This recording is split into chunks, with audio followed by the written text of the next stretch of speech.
Hello,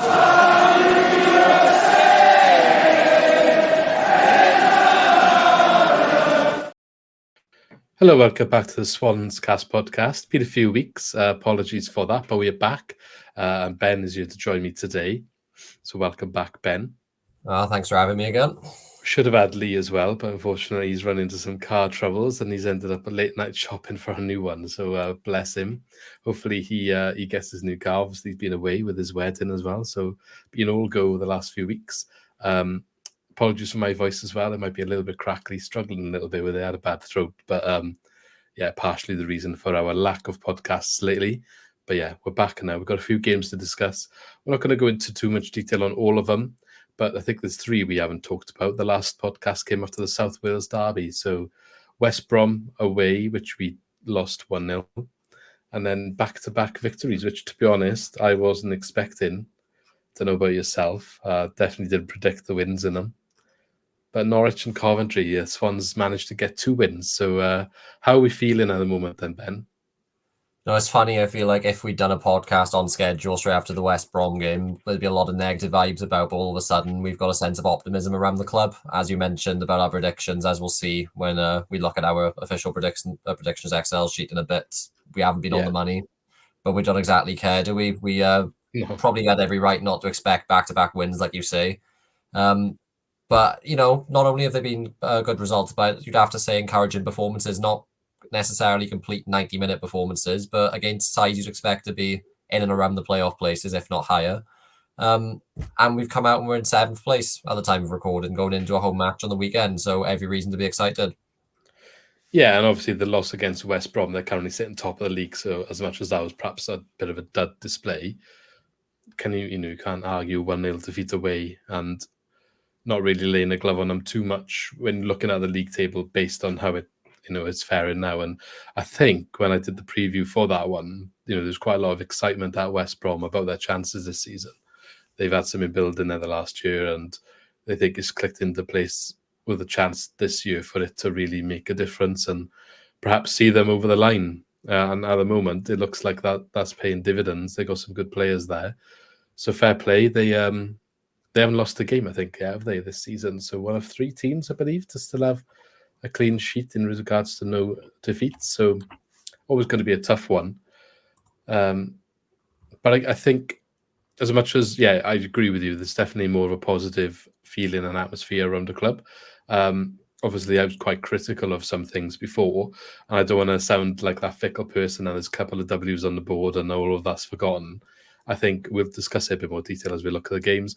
A lot of what I have brought up in terms of my concerns, I think they're still kind of there, but you can also see there's perhaps progress being made in regards to them.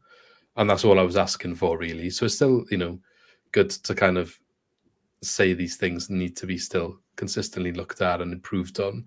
And the main things for me was our chance creation and our defence, or defending in general. And, losing like 1-0 away at West Brom and conceding not an abundance of goals kind of masks that a little bit. But when you look at our possession stats compared to the chances that we concede, and I think the XG against chart, which I haven't got to hand, but we were looking at it the other day in our little WhatsApp chat, and we're quite near the bottom of that. So it does signal that is still a concern. But clearly, we're managing to find a way over the line in regards to like having perhaps a good scatter defence, I would say, quite often, which perhaps isn't the defending you want to be relying on all the time, but seems to be working for us at the moment. And I think it will just give us time to make the improvements that we need. But Ben, do you want to start us off with a bit of an overview on West Brom? I didn't manage to watch any of that one, but I know you did. So do you want to give us a little bit of a rundown? Yeah, so West Brom, funnily enough, it was on my birthday, actually. So I was going in hoping for a result, but was kind of expecting not to get one. And unfortunately, that's how it turned out. They get the goal at the end of the first half, which they more than deserved. It was complete dominance from them, West Brom, for 45 minutes, if we're being entirely honest. We had a decent spell at the start of the second half. Probably should have had a penalty and missed a good opportunity all in the same move. But apart from that, West Brom was still creating chances in the second half. We were playing nicer stuff, but they were still slicing through us like we weren't even there at times. And then I think that's why there was such a negative atmosphere, based on our predictions going into the 2 games after, where I don't think any of us backed the Swans to pick up a win in either game. So as you say, it looks a little better in hindsight now, doesn't it? Because West Brom are top of the league, they're flying. And I think every team who's coming up against them is saying the same thing. They just look ruthless and probably an unexpected team to be in the automatic promotion battle. Carlos Corberán's a manager I really like. I did say that in the predictions that we did, but there was like rumours that, how long term would his position be there? Would he be looking to leave? For now, though, it's clicked into place for them. So 1-0 flatters us a bit. But even if it was 2 or 3 for a team like us who were probably expecting and hoping to be in and around the middle of the table, it's certainly not the end of the world. Yeah, and if you look at the stats for that game, I think what you just said is kind of summed up. If you look at the first half, West Brom had 63% possession. We had 37. Second half was basically the opposite. They had 31, we had 69. And this comes back to what I was just saying about my concerns being chance creation. We didn't do it. As much as we improved in terms of getting on the ball, nothing really came off that. There wasn't really any chances of note. Maybe one. I think Sofisco's got one big chance down in the second half that we created. You said there was a for small 15 spell of, say, dominance from us where we perhaps should have scored.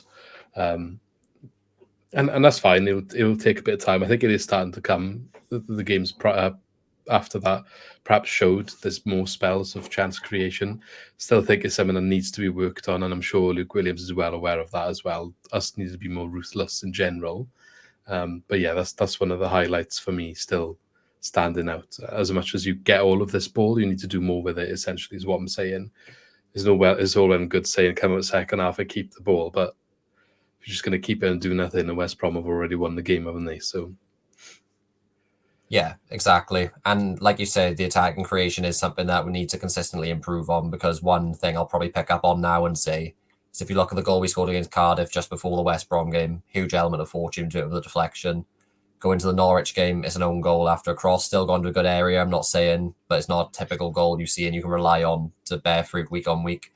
And then the first goal in the Coventry game, yes, it's poor defending from Coventry, defending a set piece, but it's dropped kindly to Liam Cullen again. So obviously, Ollie Cooper, brilliant goal, not taking anything away from that. yeah, but even Ollie Cooper's one had the deflection. Yeah, not for me. That was a good move, good display from Ollie Cooper, so I'm not going to knock him for that one. But the 3 goals prior, you'd argue those are goals that usually probably go against us. So it's nice when it goes for you, but it is an indication that perhaps if we're relying on those sort of instances to create chances and score, it's probably not going to consistently result in goals. Obviously, it's difficult to say because it can change the complexion of the game. In the Coventry game, we go up 2-0 after the early goal from the set piece. Would the game have looked different if we didn't convert that chance? We may have continued, ploughing on, creating more chances. Similar to Norwich, I feel like we got a goal and then we're sort of riding out the game for a lot of it on the back foot. Would we have done that at 0-0? Probably not. So there is that element to take into consideration. I am concerned, though, that in the coming weeks we may see the teams that are, creating these chances against us and not converting them start to convert them, and we may see our fortune in front of goal shift slightly, and then results may turn because of it. But it's early days, especially when we've talked about XG. It's only 6 games in, or 7. Was it 6 games in? Yeah. At the minute, you probably need another 4 or 5 before you can really start indicating trends from the XG data. So early signs is not good for us, and we're probably in a false position is the truth of it. But let's wait and see how this next little 3-game run before the international break goes, and then we can probably have a better idea of where we'll be as a club this season. Sometimes the false position on a stats like XG, it's false position in terms of perhaps what you're doing, but what XG doesn't take into consideration is your momentum and your confidence and that sort of thing that perhaps gets you over the line when you've had a good start and you're able to perhaps maintain that sort of league position. There was a couple of teams last season that kind of bucked the trend of XG. Not many. Generally, I think the league was quite accurate to that chart. But I want to say it was Preston and Cardiff that were significantly different from what I was saying. We look like one of them at the moment. Like you said, it's early days to use that. I completely agree. But if you are looking at the data, our XG against, which is the one that's concerning for me, is 5.98. And that's XG against in open play. Yeah. Oh, this is before the Coventry game as well, I will add. But 5.98 is, I believe, one of the lowest. So let's have a look. Only 3 teams have got a worse XG against from open play than us. So considering we've only conceded 4 goals, that's a massive discrepancy. Well, 2 goals, isn't it? It's 2 goals in terms of like 5 games it would have been at this point. We obviously conceded a goal against Coventry, so I guess when this chat was made, we were -2 from what we should have in terms of conceded. In terms of XG4, again, it's not quite as bad. We're more in the mid-table for that stat, but our number is 3.87, so we probably scored a few more goals than what we should have in terms of chance creation as well. So yeah, I get what you're saying. It's probably a bit too early to look at that as a bit of data to say, right, this is a concern. The only reason I highlighted it is because especially the XG, well, both of them really are kind of going in line with what I've said since the beginning of the season. My 2 big criticisms of chance creation and chances conceded, I guess, good chances conceded. Those data figures there are backing up what I've been saying. However, and I will say this again, the way that we play, I think, to some degree, the chances against, I don't think that's going to perfectly get rectified. I think we're always going to live on the edge to some degree because I think naturally it comes as part of how we play the game. If we lose the ball in a certain area, it is dangerous just because of how we set up to control the ball and keep the ball, the positions of the players. They're not always set up to defend quickly, which is why we often see that scattered defence I was kind of touching on earlier. And it's good that we are doing that very well. I think Bang Kabango made an outstanding challenge against Norwich.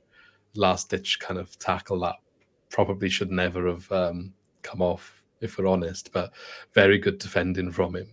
He's had a bit of stick start of the season, so it's nice to see him getting some performances under his belt and showing some good form there. But how, it's not the sort of defending you always want to be relying on. But I do think, to an extent, we're going to have to accept, perhaps, Luke Williams especially. I think when his style is in full swing, it wouldn't shock me to be a sort of team that is like, we'll score 1 more than you. That wouldn't shock me.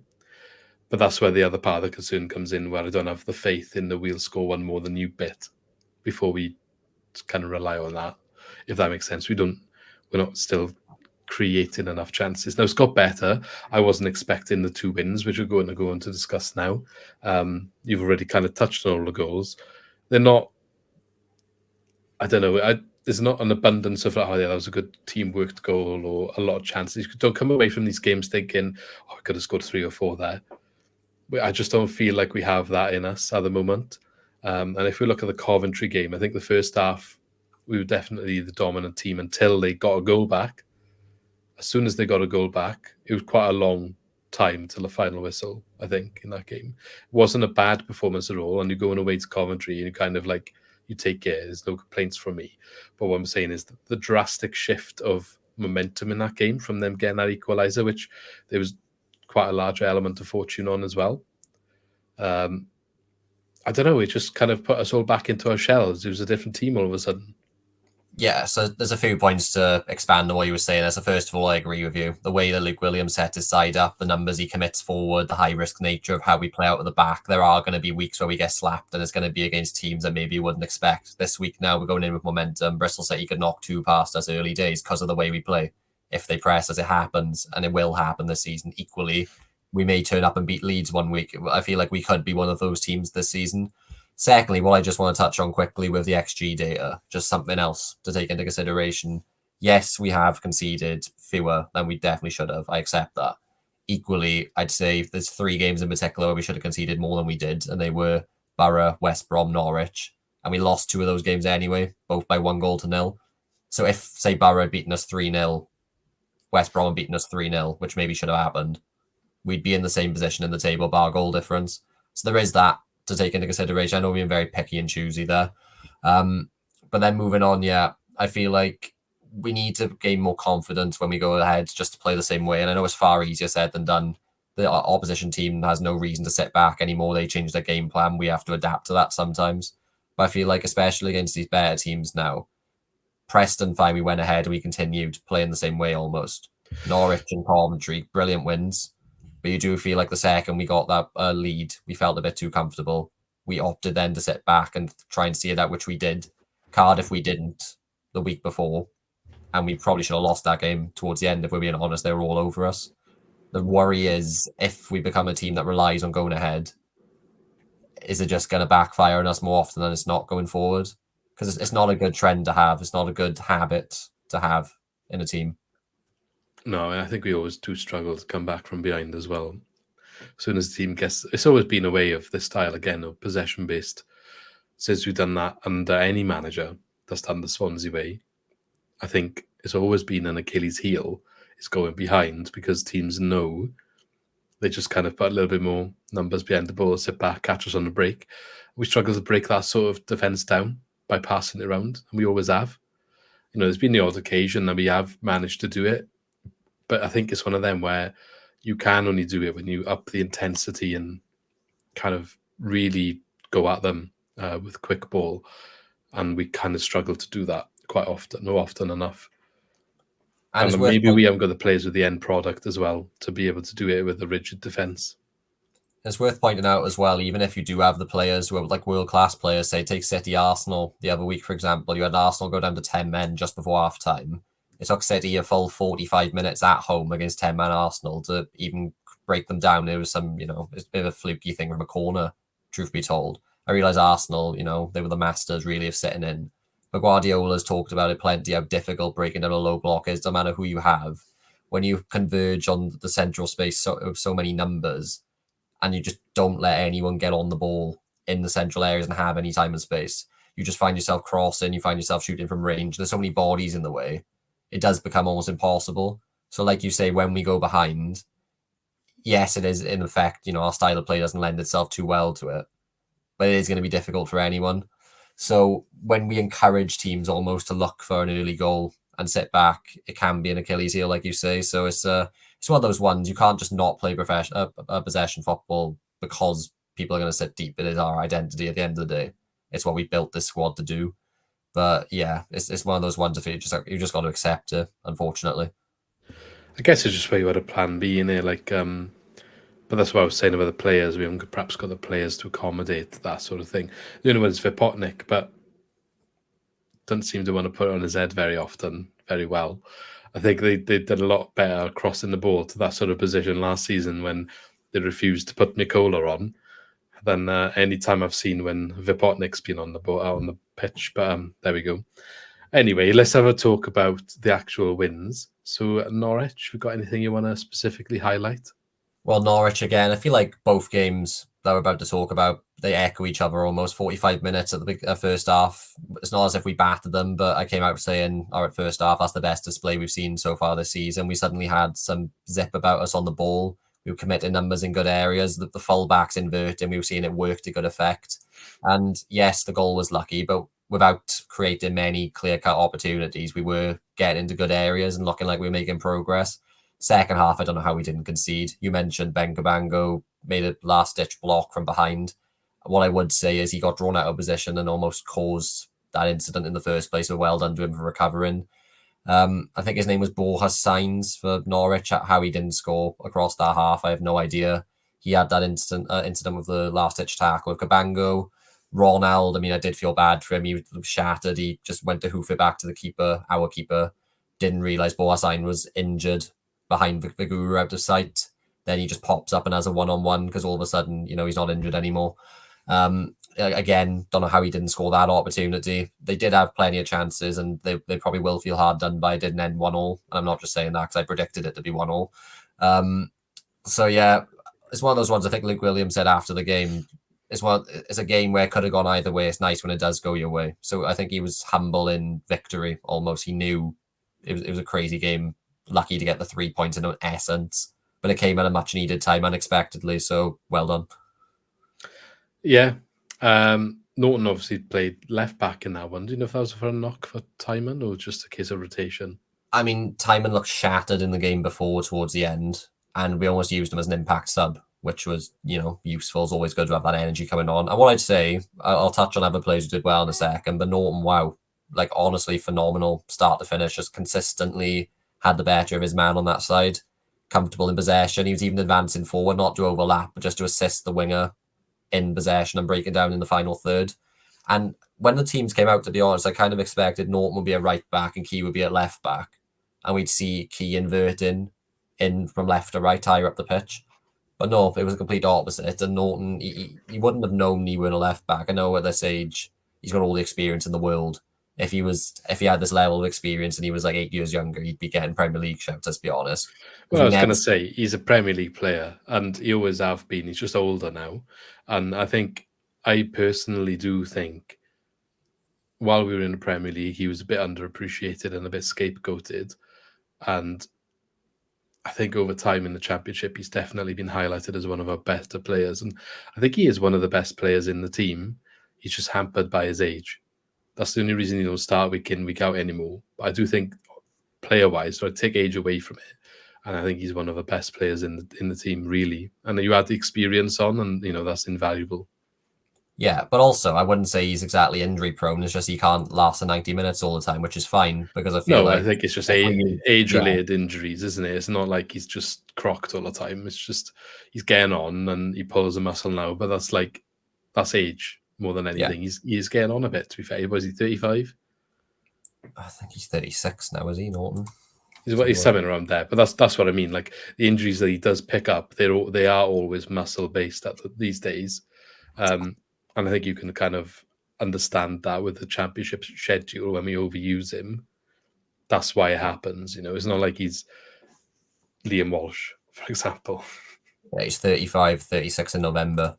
But yeah, Norton brilliant. I think Ronald again. It's nice to see him come back and bounce back a bit from Cardiff. Obviously, the end product wasn't always there again, but I think he just kept beating his man over and over and over again. There's a couple of stupid bits of skill, like Cruyff turn nutmegged someone in one go. He has fun out there. It's nice to see. I know it's not going to show up on stats, that is it. But I feel like we need bums on seats, and we're not getting that at the Swansea.com stadium at the minute. Players like him are the only reason some people are carrying on coming back. But then finally, and I'll probably repeat this for Coventry from what I've heard, but Franco again, wow. Honestly, just boss in the midfield. I feel like we expected him perhaps to slot in easier than the other foreign players we've signed, purely because you look at the stats he had out in Portugal, top flight, I think it was second most interceptions, most tackles in the league or something stupid. And we were waiting to see, was it because he was playing for a side that was defending all the time, or was it because of his ability? But he honestly is he's taking it like a duck to water or swan to water, I should say. How did we snap him up and no one else managed to notice him? I don't know. He's not, a year in his deal, young. The only reason we got him really is because I would have thought like a Benfica or like something, If he's in that league anyway and he's topping all the charts, then how has he not ended up there, or Porto or Lisbon, any of them? It's just one of those rare instances where someone's gone under the radar, I would say. Like, I don't know what his ceiling is, because obviously he's boss in Championship midfields. I'm not going to go as far to say he'd be boss in Premier League midfields, not at all. Flynn Downs in there, like it's a kind of.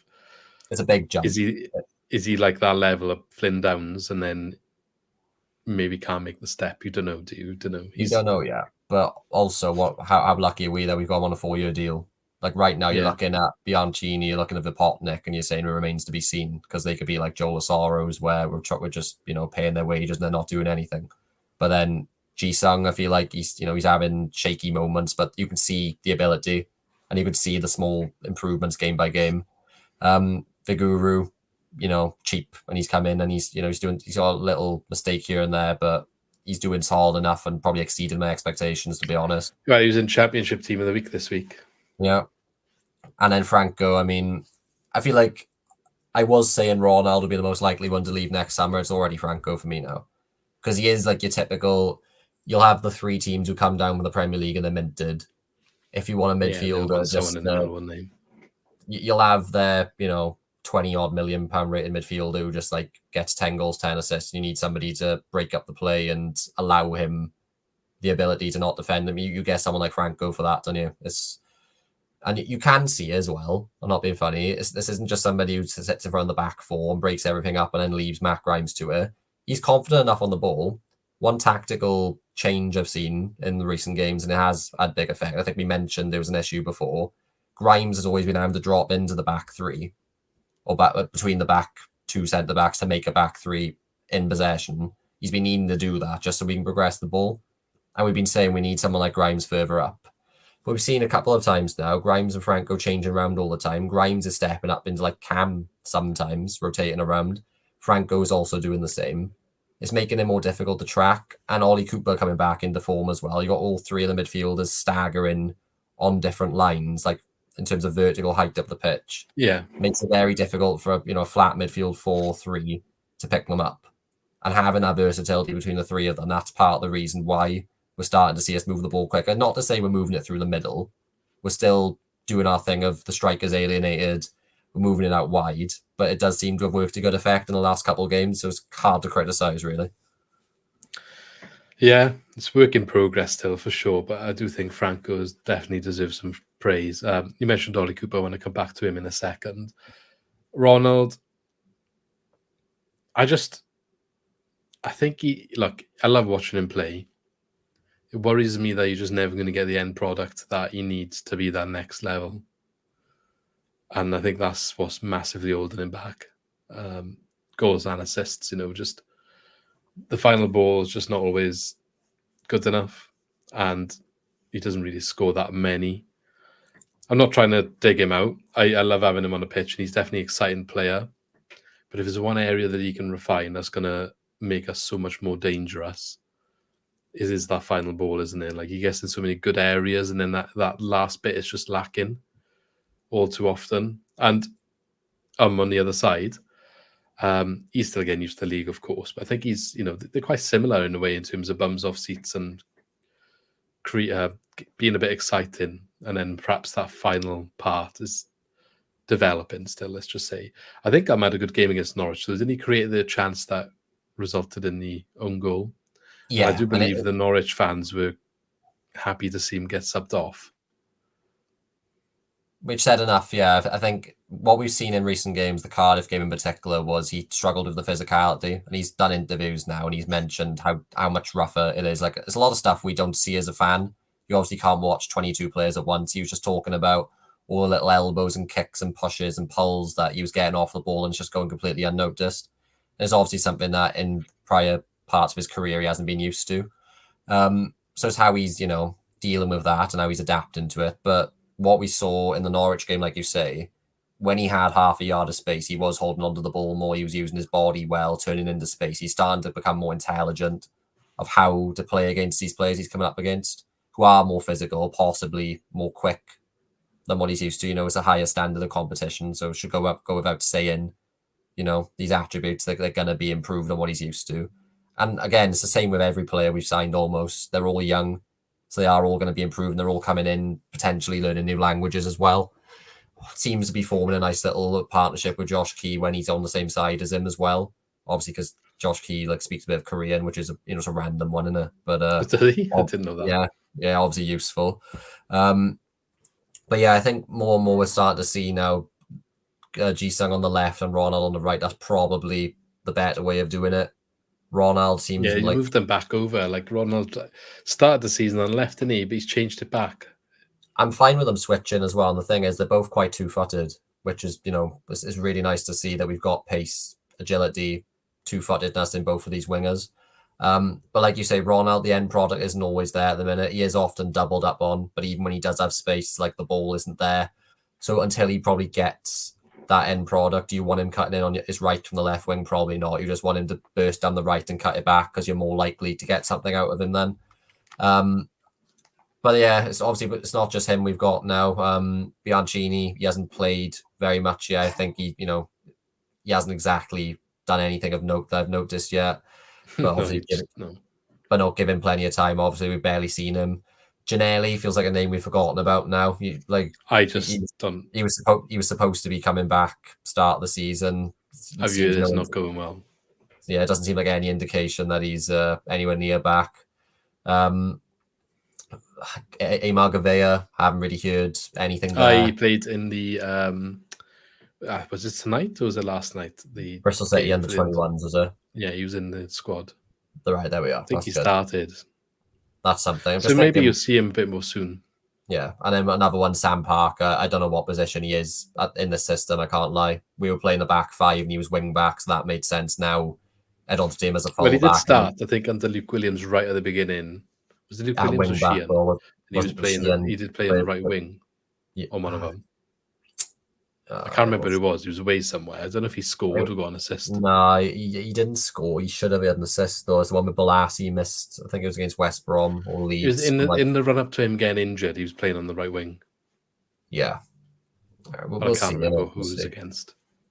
I'm just saying, as good as it's looking now, and by good I mean like, I don't see us being in a relegation battle. Hopefully, touch wood. I do feel like we are resting on our laurels a bit with the squad depth, because certain players, you take them out after an injury, and I feel like we fall apart. Franco got subbed off against Cardiff, we fell apart. Got subbed off against Norwich, fell apart. So I do worry that certain players, you take them out of the team, and it doesn't work the way it's working right now. We don't have the adequate player to come in their place. Yeah, but I guess it's on the others to step up. It's always kind of the same when you find a star, though, isn't it? It's hard to learn to have the same. But we need to do better before they go off, is ultimately the answer, isn't it? Like Coventry, we had 2-0 lead, managed to get that by 60 minutes, and maybe it's not so much pressure on the player coming on because the games are more a little bit controlled. I just think Grimes and Franco have the potential to perform such a good partnership, which they look like they're doing. But you almost need to bring on 2 centre mids in Franco's place, as stupid as that sounds. He covers so much ground. I'd compare him to obviously he's not Kante, but you get what I'm trying to say. In terms of he just gets there, he gets his foot in the nick of time where you don't expect him to. Yeah. But probably quite intelligent in how he positions himself also. If you start yourself in the right place, you only have to do half the job to close down the attack. So it's I don't think we've got that off the bench. At Joe Allen, still love him. I don't think he can cover the ground even off the bench. He could before. He hasn't got that tenacity about him. Fulton, I know we've had this debate for ages. I feel like he's more reckless than tenacious, if that makes sense. So it is a concern of mine. If Grimes and Franco can last out the season together, brilliant. But I feel like take either of them out and we just look a very different team. Yeah, I mean, we'll see if Franco can start getting 90 minutes, but I feel like he does a lot of run-ins. Perhaps it's just probably not going to happen. Again, fresh legs in there he's probably run out of gas as well. So perhaps some of the influence wanes, due to that. But what option do you have? You want to bring in, you'd expect the fresh legs to cover a little bit of ground, But yeah, let's talk about the Coventry game a little bit. Oh, also, last note on Ronald and Ji-sung before we move on. I think Ji-sung's got a higher ceiling personally. I think with Ronald, we kind of seen, you've seen what you're going to get from him. I can't see him turning into a player that's going to give you even 10 plus goals a season, 15, whatever from the wing. And also equally contributing with the assists. Whereas I do think Ji-sung is a player that I think can learn a lot more and develop his game to what he's doing. I think there's a bit more potential. I'm not saying he will get to those goals and assist targets, but I think he's more technical. So if you can apply that correctly, you could perhaps get a better, total result out of him. Ronald, I think, heavily reliant on his pace. I'm not saying he hasn't got skills and trickery about him, because he has. But if that pace wasn't there, I just think he's average. It's a shout, definitely. So I know you're saying ceiling, so you're talking about potential rather than current ability. But based off that, then, if I said to you, Ji-sung, Ronald, you have to get rid of one right now, and go into the season with one, you'd say get rid of Ronald. I mean, probably at the moment, yeah. To be fair, I think Ji-sung's had more goal contributions as well. I'm pretty sure I'll check that. See if I'm just interested what everyone else thinks about that, to be honest. See if I don't know. I mean, I think we've seen so little of Ji-sung. I'm thinking ahead, I'm thinking ahead, and not it's obviously a difficult one to make a decision on. But I'm thinking ahead about where do I think we're going to get more out of long term? Who do I think can develop more? I'm not writing Ronald off at all. Like I said, I really like watching him play, and he's exciting. I think Ji-sung's more exciting long term. I mean, luckily, how much has Ronald developed since January? He's probably doing the same thing. If anything, he's got less influence in the games now than he had when he first came in, because he's less of a unknown. When he first came in, he was an unknown. He was catching teams out. We had a really good spell of a couple of games where he was on it, and we were getting a lot of him. I think he scored 2 against Sunderland. He was breaking the lines and running in on goal and stuff. When was the last time you've seen him make a run that he ended up getting played in on goal? Yeah, is it probably like you say because he's getting doubled up on in a Yeah, exactly. So which player, when you get doubled up on, do you think will have the ability to actually do something? Well, like you say, Ji-sung. Yeah, exactly. So that's where I'm coming from. I think when Ronald's doubled up on, he's easier to stop. I'm not saying Ji-sung isn't at the moment, but I do think he's got the technical ability that when he adapts to the league more, he can still cause more trouble even when he's, targeted in terms of defensively. And I think that's why he's more of an exciting prospect. I think what we've seen from Ronald already is what we're going to get. He's good when there's space. When there's not space, he's kind of there. He's just kind of there. I mean, luckily we don't have to make this decision, and we get to keep both. No, of we them don't. And enjoy And both I of wouldn't them. want him. Yeah, I wouldn't want either of them to go. I'm just, if you want, like, he's a typical winner when there's no space to play with. He's kind of limited. Montero kind of fell into that category more often than not. He liked to target his player one-on-one, and when his tail was up, you saw the best of him. But it was quite often where that wasn't the case as well. I think we don't remember that so much. We just remember him putting like Chambers and Ivanovic on the floor. But that wasn't all the time. And that's probably what we're going to get out of Ronald, I think. You've seen what he can do, and you're always going to want a little bit more. Yeah. One thing I would like to just finish on there with the Ronald Ji-sung debate is obviously Ji-sung, along with the other players we signed in the summer, are newer. But one thing, I feel like I probably forget it now with Ronald. He has only been here 8 months, which it feels like a lot longer than that now because he was the only thing exciting about us in the second half of last season. It's hard to imagine or remember what we were like without him. Now you're talking having Balassi as our only winger, which feels nuts because that was less than a year ago. So all I'd say is I think he's come in. I'm not sure how much English he speaks, but it's a new culture, league for him to learn as well. So it's he's still relatively new, is what I'm saying. So I agree. I'm not sure. The only part I disagree with what you're saying is I'm not sure what we're seeing from him now is just as good as he's going to be. Still at only, I want to say he's 23, 22, 23. He's still as same age as Ji-sung pretty much. He still has time on his side. Yeah. No, I'm not writing him off by any means. I just, from what I've seen him playing, and again, it's early observations. I could be completely wrong. I just think there's a higher ceiling on Ji-sung's side. That's all. And that's not necessarily a bad thing for Ronald either. Like he should play to his strengths at the end of the day.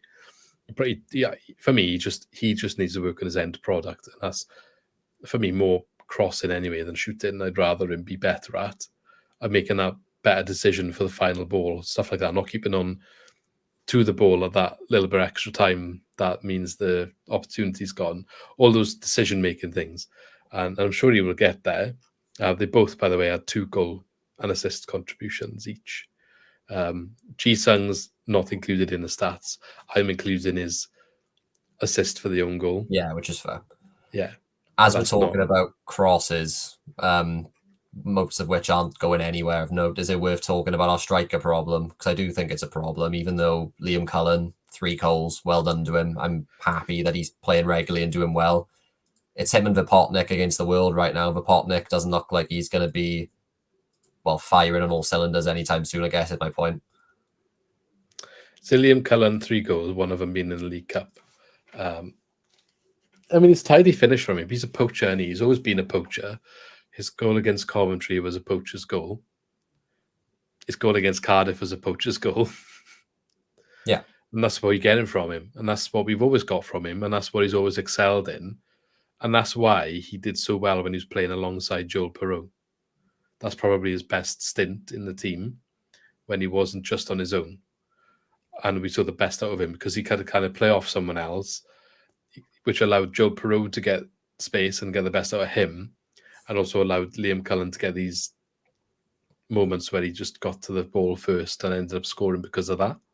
And that's kind of one of his strengths, I think, in terms of his goal-scoring ability. Not saying he can't shoot the ball, but he's tenacious and he runs.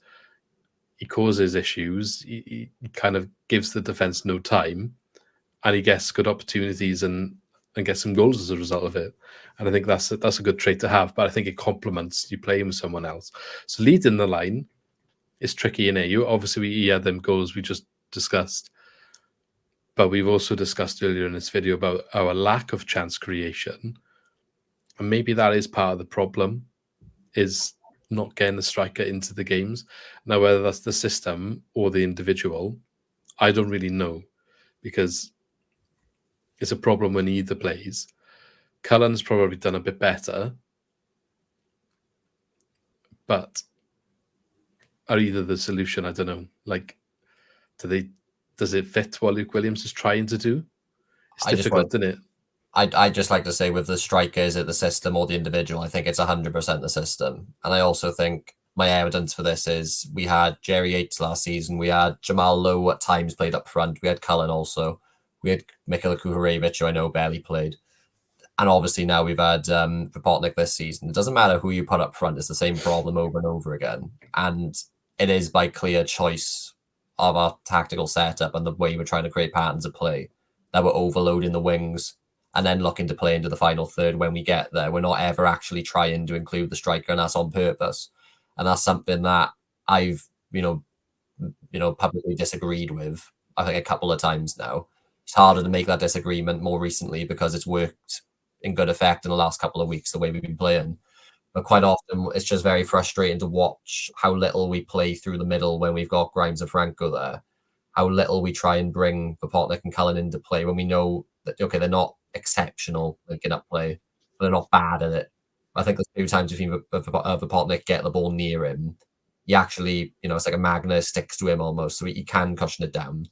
And if somebody just makes himself open for a square pass, he can do that job for us. So why we're choosing not to, I'm not sure. I feel like we touched on it once before as well. I can see us becoming quite predictable to play against if we just stick to this one way of playing. There's got to be more variance in what we try and do. And I know obviously it's going to be with Cullen for now because Popotnik looks, I don't know about you, he just looks a bit slow. I don't know if I was expecting him to be as slow as he was when he came in, but he just doesn't look like, when he comes on, you're looking for some energy from him because he's getting some appearances, and it's like he comes on and the life gets sucked out of our attack almost. I think I kind of know what the issue might be. I got a suggestion anyway. Luke Williams, I think he's trying to play the same tactical attacking system and means as what he did at Notts County, with a big difference of us playing a 4 at the back system, not 5 at the back system. So when he did it at Notts County, he either had 2 strikers or 2 cams, depending on the opposition, and he switched that in the game. And I do think the way they're trying to overload the wings and then play in the middle last minute perhaps works a bit better when you've got that extra person up there. But it's just Cullen on his own quite often because Cooper's getting dragged out wide to get on the ball. It's just Cullen over Popotnik in the middle on their own. There's no one to aim for.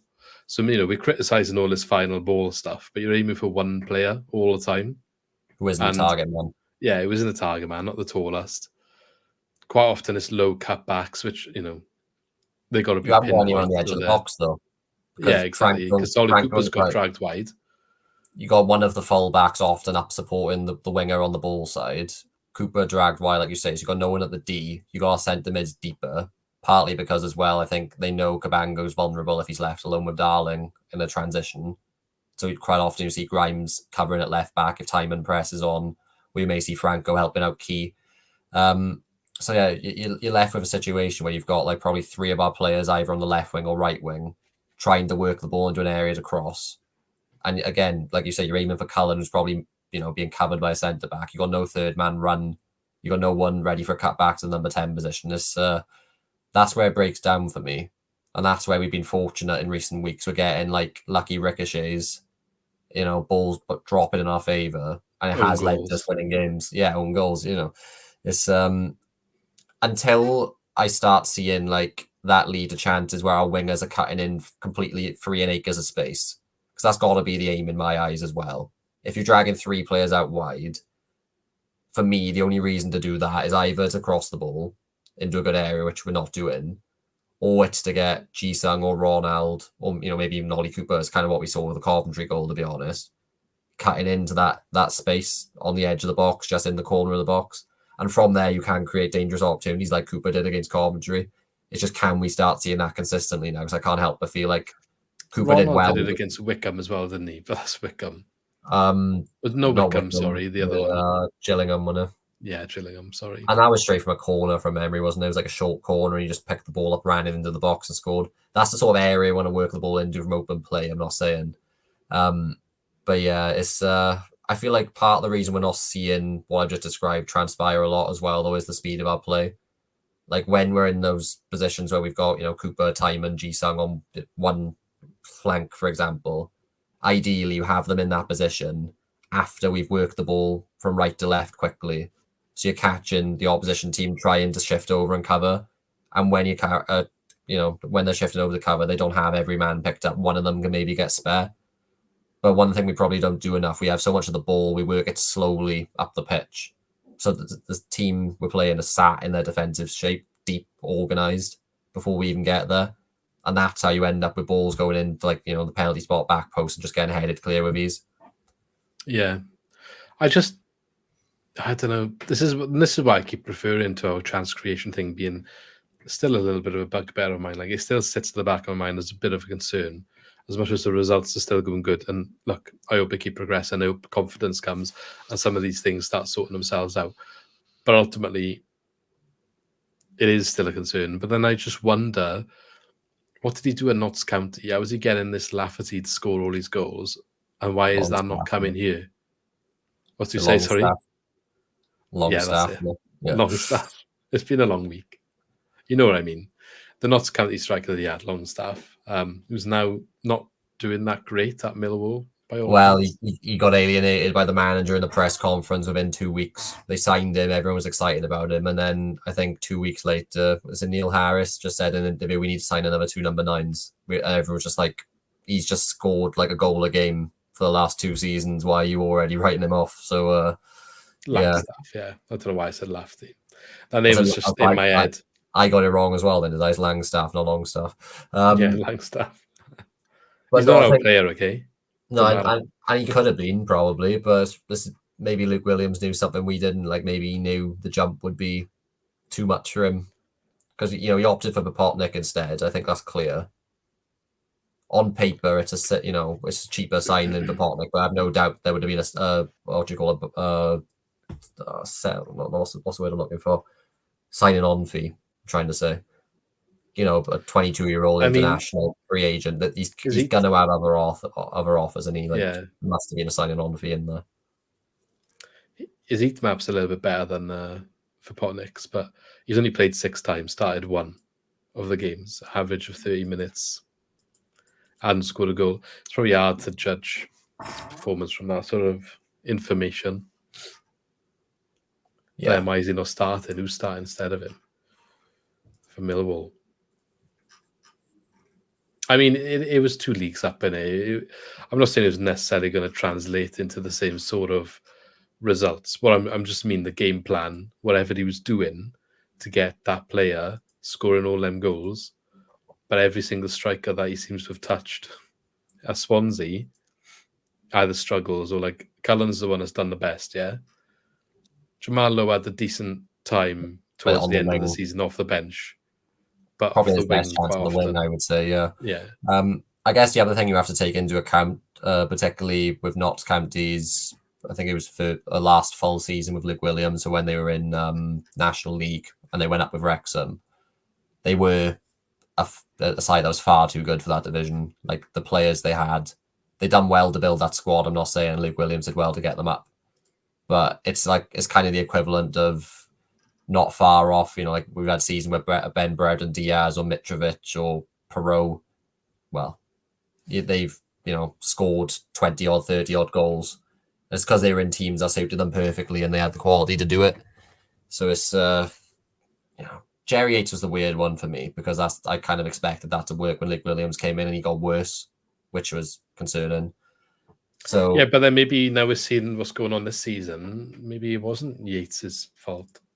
Oh yeah, and let's see how he does for Derby, a Derby side that, by all accounts, they don't look like they're going to pull up trees.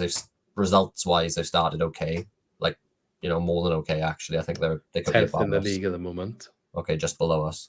Yeah, I mean, Has he it's a played? tough Yeah, one. he's still injured for them. No, he's come back now. I think he played against Cardiff. I was expecting him to Oh, score, yeah, but I he got him. didn't.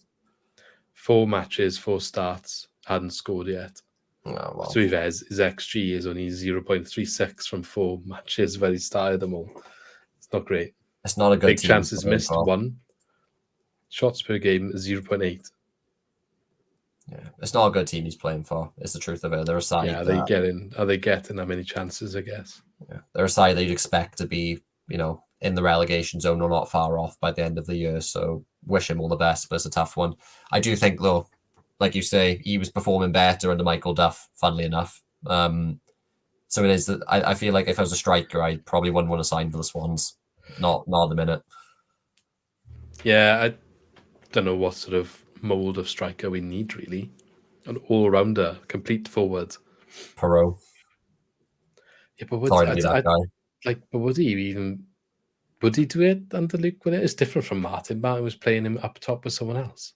I feel like you'd need someone who's exceptional on the ball up front to even warrant Luke Williams wanting them to have the ball, if you get what I mean. Perot was at a drop back deep.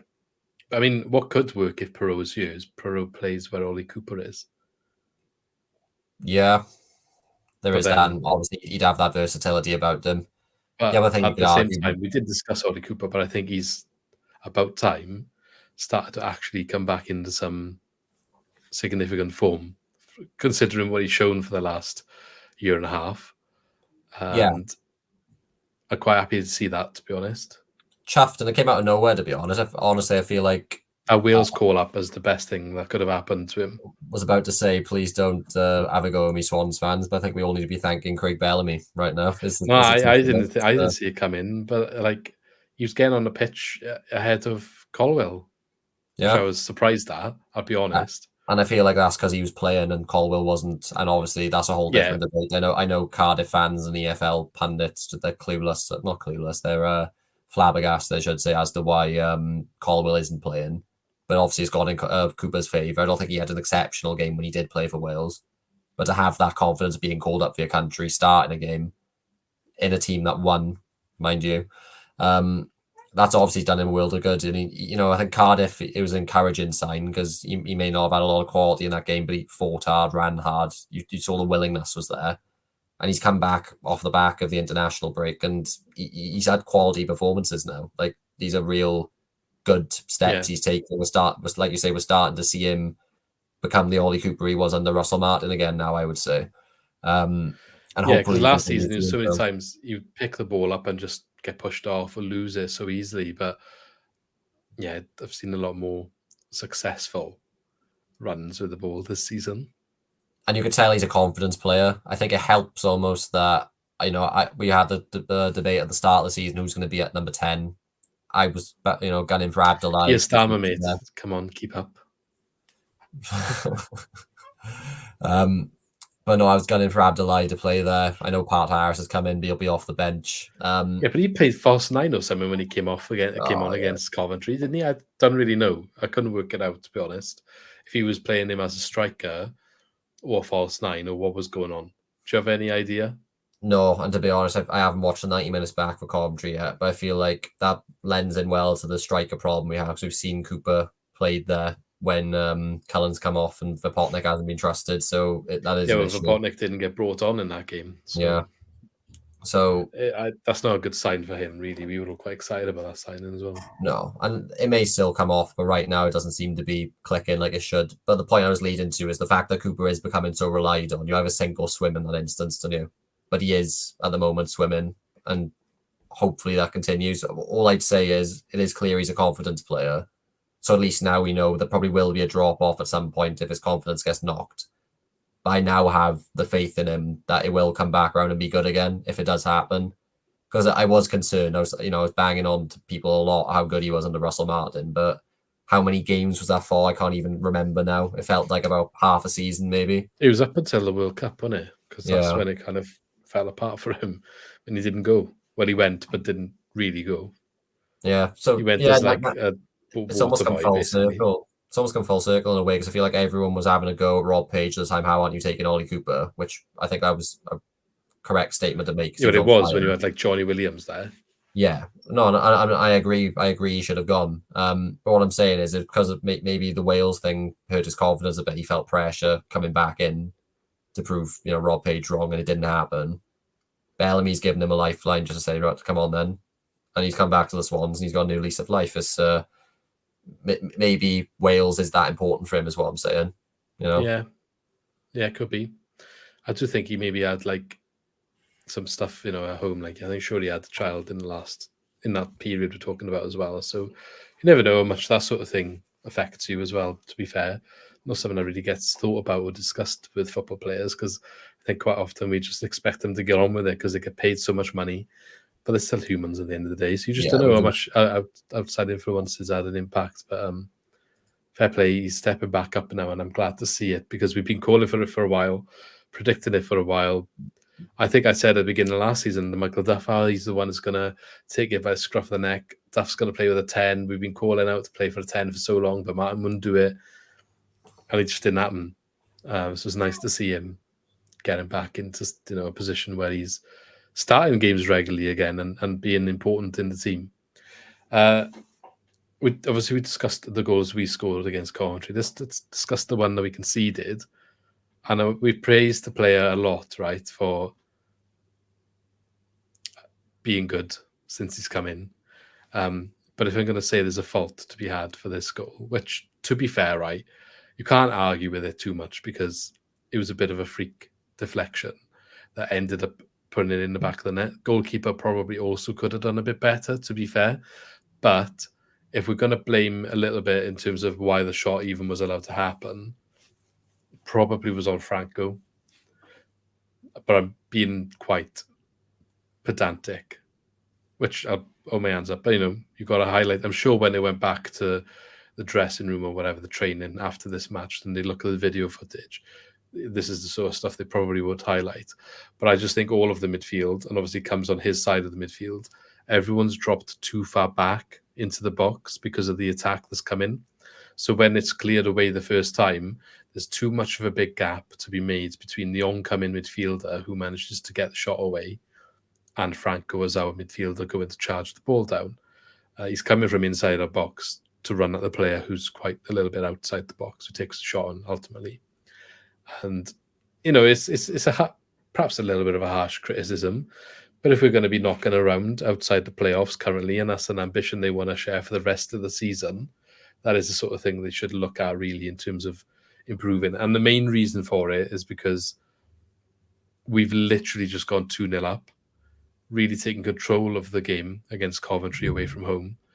Up to this point where we're 2-0, it is definitely the best we played all season, hands down. And you just don't want to concede at that time.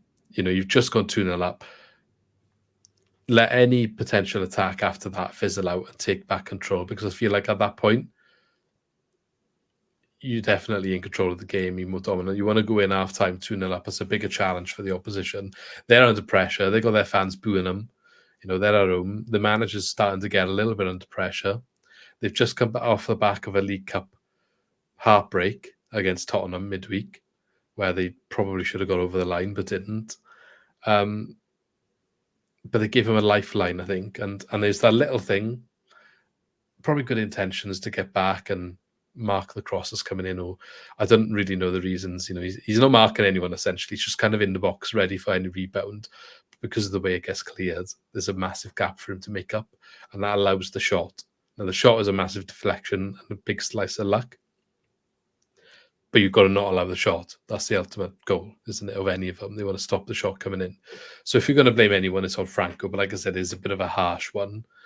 Just something to learn from, I think, more than anything. But, we dug out other players in the past. It's only fair to say, as much as we praised him, that's something that, and I'm sure he will learn from it. From what we've seen so far, he'd definitely look at that and perhaps learn from it. Look at where the positioning of players is around you, and have I left too big of a gap then if I need to address something behind? Because even if he didn't shoot it, the player, I think it was Rodoni, he had acres of space to do something with the ball. So, yeah, just an observation there.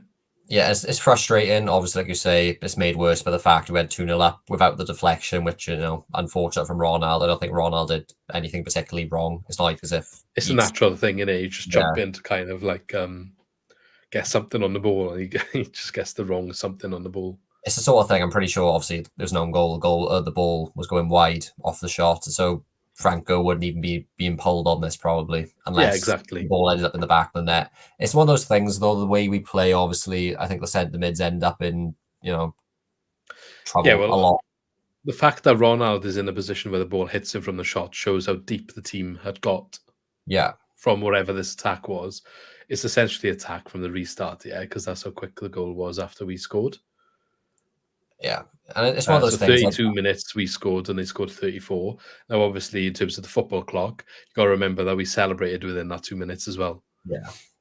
So I, it's pretty much I'd be straight more away. concerned. I'd be more concerned if there was an obvious error in terms of you don't even know what he was trying to do. I feel like as a team, it's not just Franco. As a team, we've made the decision to drop so deep. Yeah. Franco can't be out on his own because he's just going to leave space for somebody to slip in No. behind. Also, like West Brom, the goal we conceded, it was pretty much on Matt Grimes. But then how can you have a pop with Matt Grimes? The midfield duo were put under constant pressure for that amount of time. This game's slightly different because we were on top. Yeah. I guess what I'm saying is these little mistakes where you got make a split decision, split second decision, they will result in goals sometimes. I'm not sure that's enough. Like you said, I know you're not trying to be too critical of him. He's probably been our best player this season, is the truth of it. But probably a sign he's not the finished article as well, I suppose. No, but obviously, it's room for people to what I'm improve. asking of Luke Williams really is to say, like, right, guys, this is how we conceded this goal, and obviously to improve, like, what's the issue here? This is the issue. This is what we need to do about it. Because, and again, like, I'd be perhaps a little bit less annoyed if the player that's taking that shot is the player in their system who's further back, so like one of the centre mids, something like that. But it's their cam. So if you're saying like all these players we just highlighted, Ronald even being that deep, so they've obviously got the striker in the box, and then the next player up the cam has got all that space to take that shot. Why are you all so deep then? That's what I'm getting at, really. Yeah. You know what I mean? Like, you're all marking one player essentially in the box. Now, if Cabango and Darlin are doing their job properly, perhaps Grimes and Franco don't need to be as close. Now, I think Grimes wasn't. He was coming in from the left, outside the box, coming into the box when it got cleared. But Franco was actually around the D area, just inside the D, when it got cleared out. So he had to turn and run at the man. But the guy had a couple of seconds to pick his spot. Now, the shot initially obviously wasn't great. Took a big deflection, of course. And that's why it's harsh to criticize this. But I guess the idea is, if he didn't even have the chance to take that on in the first place, it wouldn't have happened. He would have had to play out. Team could have reset, get into their defensive shape, and you go on from there. But harsh criticism, holding my hands up to that completely, it is. But like I said, like, we're 7th in the table at the moment. Maybe we're overachieving. Luke Williams is kind of, I don't know if he's just trying to downplay expectations, but he kind of have been coming out saying, I don't actually know if we're any good yet, I think he said. Yeah. Or if we've just played teams that are bad. Something along those lines. I think he's just trying to take pressure off, isn't he? Which, fair enough. But you got to look at that table. Look at some of the teams we played, to be fair, and they haven't all been easy teams to be playing against. And at what point do you start saying, like, we got a serious chance of a good finish here? And that's the sort of thing you need to rectify if you really want to take that step then. I would say in the next 4 games, obviously we've got 2 games at home against Bristol City and Stoke, 2 teams who I don't think they've started particularly bad or well. The teams that Stoke are in a mess, to be fair. Yeah. I mean, they've sacked Schumacher, haven't they? Yeah, I mean, 1-2 lost 4. There's worse positions to be, such as bottom with 1 point after. As we'll get on to. The point system around them is not the worst, but whatever's going on at the club is a little bit of a shambles. Yeah. I'm not really sure why they sacked him. Yeah, I think what I was about to lead on to is within those 4 games, we've got Blackburn and Sheffield United who are undefeated so far. So I feel like in the next 4 games, we'll probably have a better idea of where we are. We'll be 10 games in, so we can probably start taking conclusions from the early XG indicators. And also, by then, we would have played a good handful of quality sides. Currently, West Brom are obviously top, and then Blackburn and Sheffield United find themselves in 4th and 5th. So by then you played a good Where did we have Blackburn Blackburn in our teams. predictions? Bottom from memory with last bottom. Yeah, I mean, they could well finish bottom league. We'll have to wait and see when we right now. I think Well, Schmodix is gone. Maybe he'll start cooling off. I think Lee's laughing, to be honest. He had Watford and Blackburn far higher than us, and they're both in the top 8 right now. So I don't know how Watford or where they are, to be fair, but yeah, mean, their form's dipped though. it They're has 1 and dipped, 3 you're now. right. You know, What happened to QPR? Was it 2 seasons ago? And then last year was Birmingham, wasn't it? So yeah, there's always one who like sinks like a stone. So we'll wait and see. Like yeah, I say, let's hope it's not us. We're currently 7th, talking like we could be in a playoff battle. And truth is, I don't think we are. I think No, we are. I don't think we are, but we are currently on the table. Yeah, we are currently in the table. If you take, we're 3 points above 14th place, 15th place. Yeah, 15th place. So like, and that's Luton at the moment. Now, yeah, like it's 6 games. It's everyone's packed together right now, aren't they? Yeah, they're all packed together. But I didn't think we'd be 7th right now, to be honest. I think I predicted like somewhere 12th, 13th, 14th, somewhere around there for us to finish. And I'd imagine probably we will. But I'd also be disappointed if Luke Williams wasn't looking at the position and the way we've started results-wise, because the performances haven't all been amazing. But then the defeats we have had haven't been that damaging either. So even though we haven't played that well, they haven't really been that damaging. It is only 1 defeat in 5. There's no reason why, if he has confidence and faith in himself and what he's doing, obviously he sets up to win every game. And obviously he believes in his game plan that we're going to start scoring more goals and stuff like that. So I'd be disappointed if he's not looking at that. And I was saying, like, it is early days, of course, but we keep doing what we're doing and we got a chance, even if it's an outside chance of sneaking in there or being competitive at least till the end of the season. Even if it's like we got a chance until the last couple of games, I'd be happy with that. Yeah, I mean, you got to encourage them when they're playing well. I mean, otherwise, what's the point?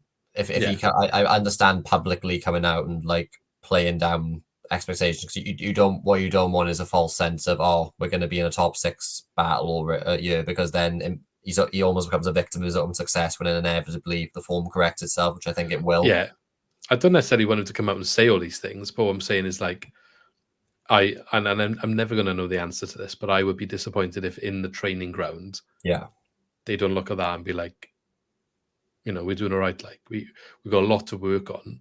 We've got a lot we can improve on. So why can't we maintain a decent league position here? Even if, if we finish the season 7th, that's massively overachieving for us. And yeah, okay, it's heartbreak to be that one outside the playoffs, but I would take, if you could end the season right now, I would take 7th. Yeah. It goes without saying, obviously, it's because, like you say, we probably don't have the budget or the squad to be expecting 7th place. So obviously you take it. So yeah, moving on now, we have a good opportunity at home against a team who started, as average as you can be, 2 wins, 2 draws, 2 losses.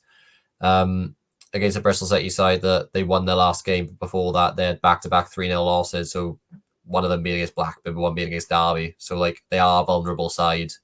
I do hate playing Bristol City because I don't know about you, but they do just feel like a massive bogey team for us.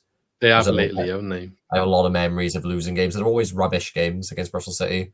They're never nice to watch. Yeah, there's always something weird. Like, I can't remember was it a cup? Was it not last year, the season before under Russell Martin, and we just should have won the first game. I think I went up to Ashton Gate with Lee, and we went 1-0 up, and it was like, oh, this is fine, we're going to win this. And then we just didn't. We just conceded a stupid goal and like just could not get back in the game. I mean, I'm looking most recently. So last year they did the double over us. The season before, and then there was that one that Casey Palmer gave her the big one after he left us on loan and was like, oh yeah, I told him to run at Woodman because he'd make a mistake. It's like, all right, mate. Cheers. The season before, we drew with them in the FA Cup, then lost the FA Cup replay. We actually beat them and drew with them in the league that season, so maybe it's just recent memories that are haunting me a bit. But I do feel like they're always just rubbish games. I think last year was the 1-0 one. It was the one where that clip went viral of Ronald taking a short corner and it went straight up for a throw, like on the near side of the pitch. And it was the most drab, like rubbish game I think I'd seen in a while. There's also one, I think it might be under Steve Cooper, where did we win one? Or maybe in Russell Martin's first season. Did we win 1-0 away? Perot first goal. And Corey Smith should have scored, I remember. Yeah. And he never scored a goal for us. And I think he had like a 1-on-1 against them and he didn't score. Yeah. That sounds about right. I mean, actually did the double over them that season. So, maybe I'm overreacting a bit. But recently, I do think they've been a bit dodgy. Last season, the 2-1, they battered us when we were at home. They absolutely battered us from the word go. We were lucky. I think we went 1-0 up and went in half-time 1-0 up, and we were extremely fortunate to be in that position. Then they came out the second half and battered us more. It was. Have they won a game 3-1 at some point as well? Because I feel like we got battered in that. So. Yeah, February 2021. Just going back to that's Russell Martin, is it? First season. I remember the 2-1 you were on about last season, actually. No, that's before Russell Martin, the 3-1. So would that have been now Cooper? Christ, my memory. Who's their striker that just missed in that 2-1 game? He had so many chances. I want to say Weimann, possibly. I thought he's gone now. Yeah, he's gone this summer. Oh, okay. But yeah, I don't know why we're going in with this negativity with back-to-back wins in the last couple of weeks. It's like a mini rivalry. So yeah, and Jamie Patterson's gone now. Not that it mattered. Yes. Who else have we? Yeah, Liam Walsh. No, they're all gone now, aren't they? Liam Walsh gone. Corey Smith's gone. We had that little mini spell of like getting players in who used to from free transfers from Bristol City, but we were after that defender with me, but it didn't happen. Who was that? De Silva? No, there's centre back they had that we were on about getting last summer, I think it was, but we just didn't get him in the end. Can't remember his name. Sure, he was captain sometimes for him. Anyway, do you want to put up the predictions? Yeah, let's do that. I don't believe any of us have been doing very well of late, but it's not a bad thing because it just means that we've had good results. But yeah, so we have to go all the way back to West Brom here. So we all predicted West Brom to win to 0, 2-0, 3-0, 2-0. Ended up being 1-0. So all of us got 2 points in that week. Nothing really changed. And then obviously going into Norwich and Coventry, we were a bit more negative when I went for a 1-1 draw. You both went to Norwich to win. We actually ended up winning that 1-0. So none of us scoring points that week. And then again, I think Lee and Luke both went Coventry 1-1, and I went Coventry win 2-1. I obviously ended up we winning 2-1. Hold on, I've done that wrong. That should have been that. So again, not doing very well here. We had 0 points for all of us back-to-back weeks. And then we haven't actually had Lee's prediction for Bristol City. He's had car trouble, as we've said. But you've gone for a confident 1-0 home win. I've gone for 1-1. So we'll see how that ends up now. Currently, I'm not going to lie to you. When I said 1-0, I thought we were away. Did you? Well, yeah, I'm not going to change it now. No, I'm not going to change it now. No, you mean it doesn't affect me. It doesn't affect mine. So if no, I know, but I just feel like it's one of them that if it ends up being 1-0, I'll be gutted. Oh, right, I see. It's like you never change your bet, innit? When we win 2-3-0 now, that's what we'll be hearing on the next pod. Oh, I was going to go 2-0. Still get more points than you, though, won't I? If we win 2-0 or whatever, yeah, I'm hedging my bets. If we draw, I can go home happy that I probably got 5 points in the bag. But hopefully, obviously, I want us to win. I do. I just feel like it's going to catch up at some point in one way or another. I don't feel like Lee can't win. Lee can't win this league. He just can't. We need to sort it out. We haven't agreed on a forfeit either, you know. I don't think we should, by the look of the points. For anyone who can't see, was listening on Spotify or whatever, Lee's currently got 9 points. I've got 6, and Luke has got 4. So it's still very early days, still very tight. I think I've been conned, to be honest. I mean, you say look at the points, but all I'm saying is look what happened with Lee in the Cardiff game. He correctly predicted 1-1 and we went for wins. He got 5 points that week. We got none. If that repeated itself, but for you, you'd be joint first. And we probably should have won that as well. That's shocking. Look at mine though. I started off so positive. Oh, we'll beat Middlesbrough 1-0. Recently, I'm like, nah, we're not going to win a game. Oh, yeah. But now this is the week you say we're going to win one. Probably Let's means hope that. Yeah, maybe I'm a curse. Anyway, I think that's it then. That's I need to go and eat. I'm not going to lie. I'm rather hungry. So we'll call it a day there. Unless there's anything you want to discuss before the end. The inevitable happened and Cardiff's manager got sacked. Oh, and yeah, that's literally just what Errol took the bullet. How do you feel that they've had 1 point and 1 goal this season? They've both been against us. Well, I'm just saying, I ranted heavily about it, and I feel like I was on my own with my rant half the time, and I think it's very justified with what you've just said. Shows how justified my rant on that game was. Yeah, and I feel like I'll backtrack and agree with you there. I guess my only point is going into that game, we expected them to turn up with some sort of performance because despite their results in the earlier games, it felt like they should have probably done better than what they had done. I feel like... And at 1-0, they were always going to come out and try and get that goal. Yeah. Well, we should have not... It shouldn't have been 1-0. It should have been a lot more. We didn't create a chance for it to be a lot more. Don't get me wrong. We didn't deserve it to be a lot more in terms of what we created, which is the issue. But in terms of the ball and the dominance we had on the ball and on the pitch, there should have been more goals and opportunities. That's the issue, isn't it? That is the issue. And just for anyone who, maybe work with a Cardiff fan, just want some verbal ammo to use against them, because the inevitable will happen. They'll probably say, our performances have dropped off so much from last season. We expected us to get better. Last season, they had the most set-piece goals in the league by a country mile, Cardiff. This season, they haven't scored one yet. I feel like open play, they're exactly the same as what they were. Because he's trying to play on the floor, though, isn't it? Yeah, but he was doing that last year. What I'm saying is open play-wise, that they are the same as last year. They over shot their XG by a mile. I've got like 10, 12 goals last year, as we touched on before. They were already, I think, like 23rd in the league for XG or 24th. They were way down there with Rotherham. And they are always very easy to create chances against. I know we didn't, and we should have, but we didn't. Other teams clearly have done, though, because they're conceding for fun. Derby won 1-0 against them. Should have been more. And Cardiff didn't lay a glove on them. Last season, they barely drew a game. They were always winning or losing games. I feel like the only thing that's changed so far this season is the games where, they would have won last year. They've just lost instead. It hasn't been the easiest of starts for them, but Errol has bit the bullet, excuse the pun. And I feel like a lot of us predicted it. Cardiff fans didn't want to hear it. It's happened. So be interesting to see who they get in now and will they improve, I suppose. Well, last summer of renegotiating that contract. So is he going to stay? Is he going to stay? Well, what a waste of time. What a play by him, though. 2 years pay for 6 games.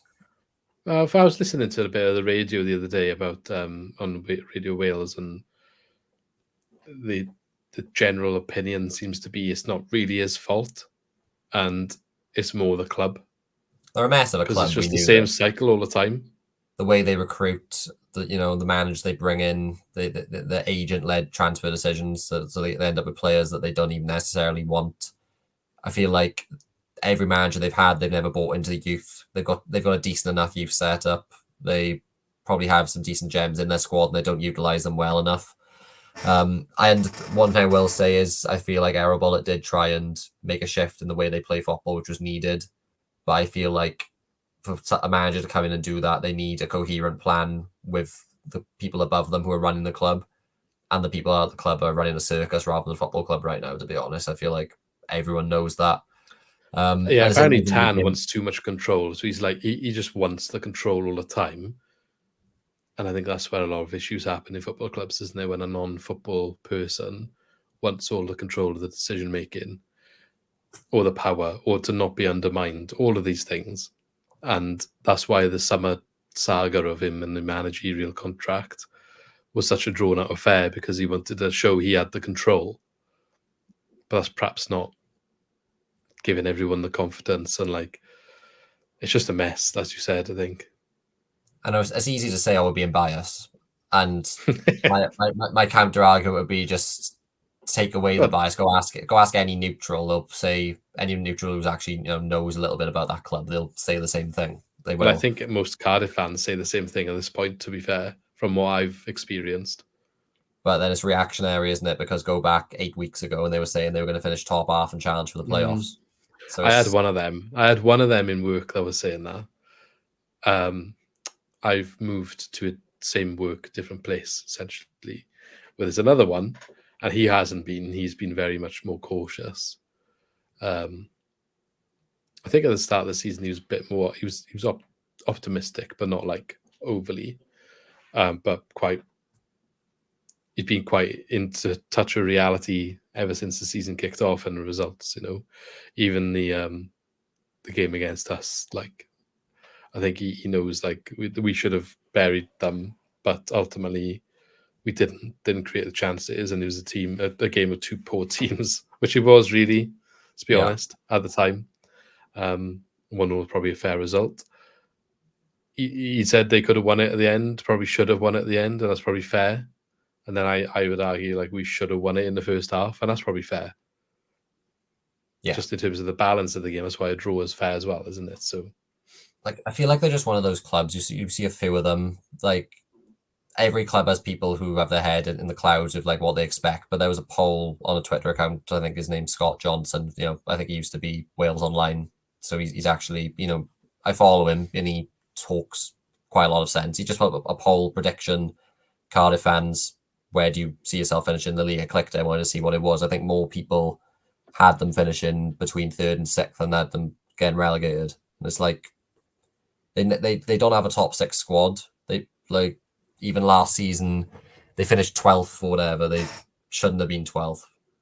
They had all the chaos over the summer. It's like I didn't expect them to be 1 point from 6th. I think Aaron Ramsey is better than he is as well. Like Good Aaron player. Ramsey's finished. Yeah, he's finished. How crazy is it that they're playing 90 minutes back to back with him again, though? Like, surely that's got to be a player playing him first half, take him off, first half, take him off. But what's he done this season to justify that?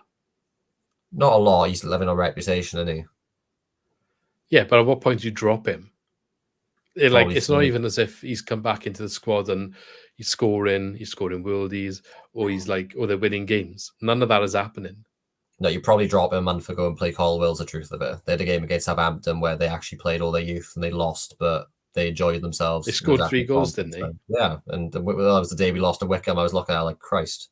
And they could have got a result in that game. I think they conceded 2 goals quite late on. So yeah, who they bring in? I feel like Bellamy's the one that all their fans have been crying out for ages, but obviously I heard that he didn't want the job anyway. Apparently, he said he probably want to work under Tan. Thing is, he knows Bellamy when he wants that job, he probably gets it. So, but once you've done it once, that's it. Then that's your reputation as that manager. So, like, why would you take it at his young age as a manager? You'd rather wait, wouldn't you? Probably his dream job. That and Wales are his dream jobs. So why would you? But that's what I mean. Now when it's in such a mess. From what I'm hearing, he doesn't want to work under the regime that's there now because he knows that it's just going to be a failure. Yeah. Whereas Wales, there's a bit more put together, isn't it? Yeah, because he was in the camp, wasn't he, for like youth levels? Yeah, and that was a whole thing of he got sacked because of bullying complaints because he was keep in mind he was managing kids. These were like under 16s or whatever. But he would have seen all the running of the club, wouldn't he? So like he would have been able to make a decision if he'd want to work under that. Yeah, he'll know it's a mess. No football club's perfect. We've had issues over the years, but we've had nothing like that. The club, they got carried by Warnock for a good couple of years, and everyone bought into it, and it worked well, and they were unlucky not to stay in the Premier League their first season. But it's pretty much just been free fall since Warnock left, other than a rare little, purple patch under, was it Neil Harris? And other than that, there's a reason that we've always battered them in the derby, and it's that they've been treading water for a while. Yeah, exactly right. on that note, we shall call it a day. So thanks everyone for watching on YouTube or listening on any podcast platform. As always, don't forget to either like and subscribe if you're on YouTube, get engaged in the comments about everything we've discussed today, or give us a rating if you're on one of the podcasting platforms. We really appreciate all of them. Yeah, we shall see you in the next video. There'll be preview out for Bristol either before it's already out or after this is uploaded. Don't know when I'll upload them both. But keep an eye out anyway. They'll both be out before the actual game on Sunday. So yeah, shall catch you in the next one. In a bit.